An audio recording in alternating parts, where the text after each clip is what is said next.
The floor's yours. Where's the retort? Listen, Stephen A., you are not wrong, but this is where we are with Kyrie and this league. He is still box office, as we all agree. Box and office. And because of that, he will be able to find his way. I'm not saying that I agree with the way that he has handled everything in Brooklyn, but we are still in the business of results and talent trumping. Oh, can I make a correction? Okay, please. May I make a correction? Yes. He's not box office. Do you know why? Because when you're box office, that means that people can rely on you showing up. Okay, so and I'm glad you said that, box office. He ain't, because we don't know when he's gonna show up to work. Admittedly, that was gonna be my next statement. We still are in a space where the league is willing to bank on his talent and deal with the questions about whether or not he will show up. You have not given me anything that is not factual in terms of principle, in terms of quotes, in terms of his behavior over the course of the last season. But if the Nets have this as an opportunity, to Wendy's point, they hold all the cards. Now, the questions then become, what do the Lakers think that they can get out of him that will be different from what we've seen in Brooklyn? Oh, they got nothing to lose. When it comes, well, exactly. They got nothing and all to I'm lose. saying is when it comes to talent, we can the laundry list can be extremely long. But if there's still talent there, somebody's willing to take a risk and to put up with everything that comes with it. No, we know Kyrie got a job already, and it's going to pay him $37 million next year if he so chooses. The question is, who's willing to give him that 4-year guarantee that he's demanding from the organization and the star player he's turned his back on because he wants to do things his way?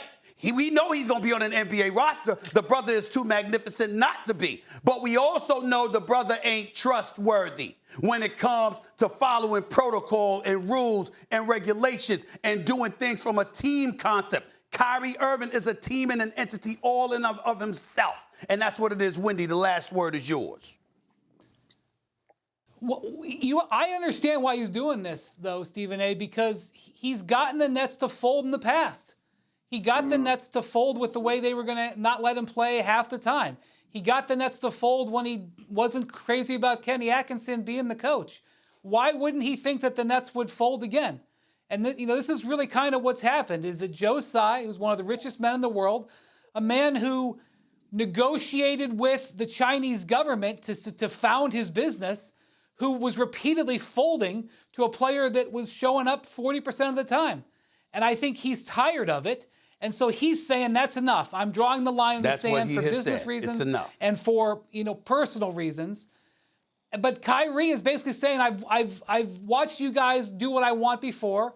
I've always had Kevin on my side. Kevin was on my side in 2019 when he signed. He was on my side when he extended last summer when he didn't have to. Imagine if Kevin Durant had not extended last summer. He'd have an option to be a free agent right now. Imagine how that would play out. But he did. He was basically recommitted to Kyrie then. Last season when James Harden said, forget about this with Kyrie, Durant was on his side again. So he knows when the cookies crumble, he's had Durant, and he knows the Nets have folded.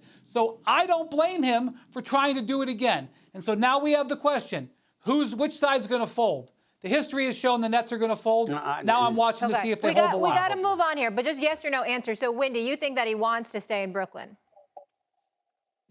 Yes. Okay. I think he wants the money. Okay.